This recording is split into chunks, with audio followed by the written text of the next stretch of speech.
आणि Donald Trump केवळ Xi Jinping यांनाच इशारा देत नाहीये, तर ते नाटो देशांना सुद्धा आता इशारा देऊ लागलेत. नाटो देशांनी, नाटो संघटनेनं या युद्धाच्या परिस्थितीमध्ये अमेरिकेच्या बाजूनच उभं राहायला हवं, असा एक प्रकारचा हट्ट डोनाल्ड ट्रम्प यांचा दिसतोय. सुरक्षेसाठी नाटो देशांनी अमेरिकेला साथ द्यावी असा ट्रम्प यांचा आग्रह आहे. नाटो देशांनी सहकार्य केलं नाही तर त्यांच्या सुरक्षेवर आणि भविष्यातल्या संबंधांवरती सुद्धा परिणाम होऊ शकतो, असा इशाराही त्यांनी दिलाय.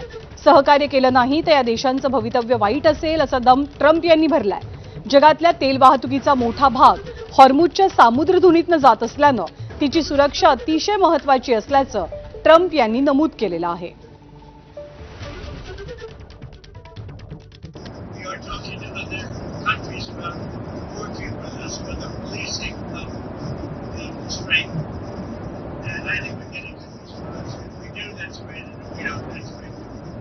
Remember, like as an example, in many cases, the NATO countries, we're always there for NATO.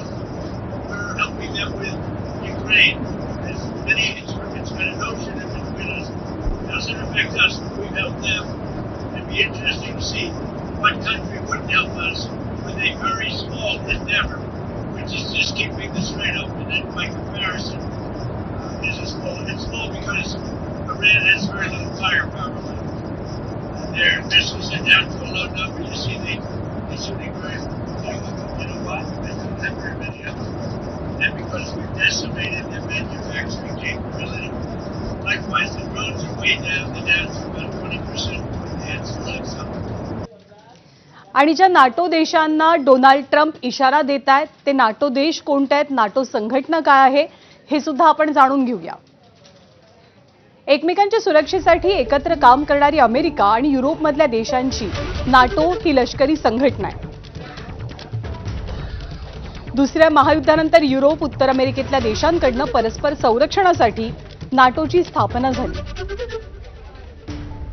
एखाद्या सदस्य देशावरती हल्ला झाला तर तो सर्व देशांवरती हल्ला मानला जातो. सध्या नाटोमध्ये 30 पेक्षा अधिक देश हे सदस्य आहेत,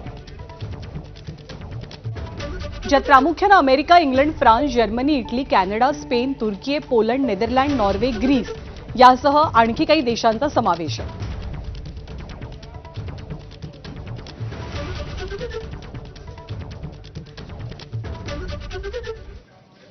आणि इराणमध्ये खर्ग नावाचं एक बेट आहे आणि